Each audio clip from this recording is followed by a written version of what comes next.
there, Ellie. Don't worry, it's fine. It's fine.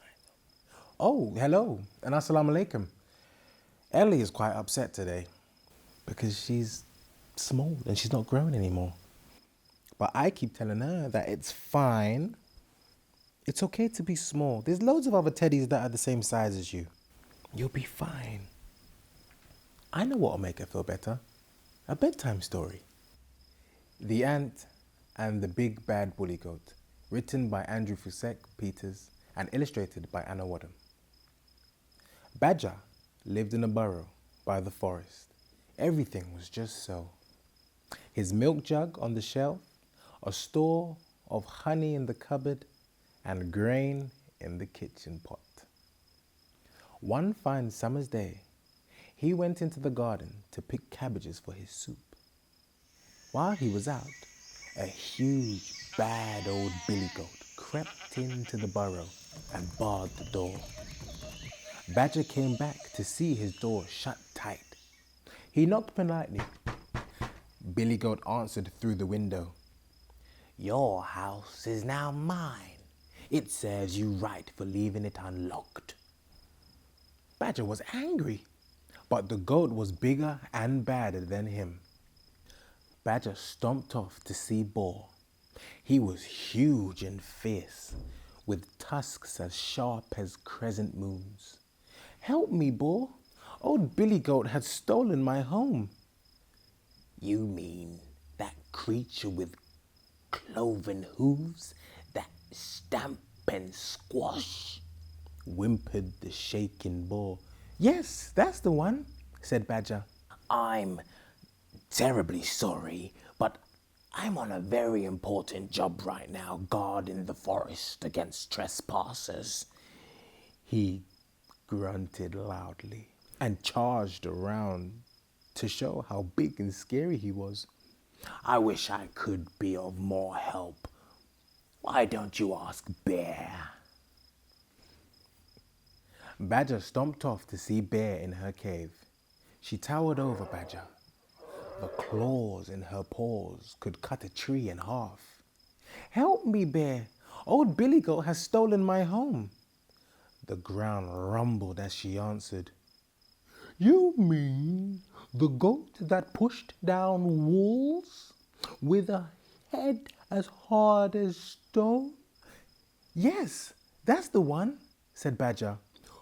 "Oh, well, you see, I have a lot of jobs to do before winter, gathering nuts and berries before my long sleep.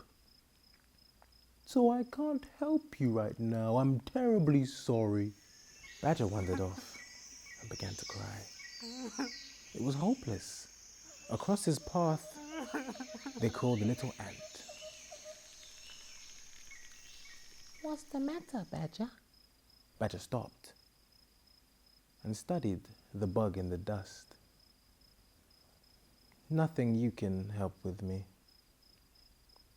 Nothing you can help me with, little ant." "Well, why don't you tell me about it and we'll see," suggested Ant. Badger told him the whole story, and Ant came up with a brilliant idea. "But, my dear Ant, are you quite sure it will work?" asked Badger. "We can only try," said Ant. Badger nodded, and off they went.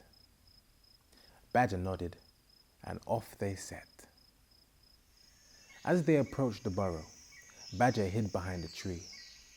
Goat had smashed open the grain pot and was busy stuffing himself. Ant crawled up the door. Ant crawled up the door and through the keyhole. He climbed onto the table and shouted as loud as he could. "How dare you make such a mess of Badger's house? Leave right now, and I will not harm you." Goat looked around, unable to see where the voice was coming from. He finally spied the little ant and burst out laughing. "Listen, little fellow, You're a bit out of your depth here. Don't you know that I am the big, bad bully goat with the sharp, twisty horns, cloven hooves, and a head as hard as stone? Prepare to meet your end. Just wait a second, replied Ant bravely. My words are sharp enough to finish you off, you greedy brute. Oh, yes? Prove it, growled Goat. Lean closer, shouted Ant. and feel the sting of my insults. Billy Goat leaned closer, and at that moment, Ant stung him right on the nose.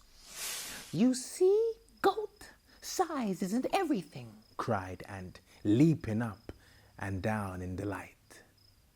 As for Billy Goat, well, he screamed, and his nose swelled up so much he couldn't see a thing. He blundered around the room, squeezed through the window, and fled howling into the night. Badger ran off. Badger ran out from his hiding place to thank Ant with all his heart. He saw the good things. He saw that good things sometimes come in small packages. Ant and Badger became the best of friends and lived together in the burrow for the rest of their days. Subhanallah, Ellie! See? It just goes to show that size really doesn't matter. You can be small and you can be brave at the same time. I bet you feel better, right? Well, that's all we have time for today. See you next time, inshallah.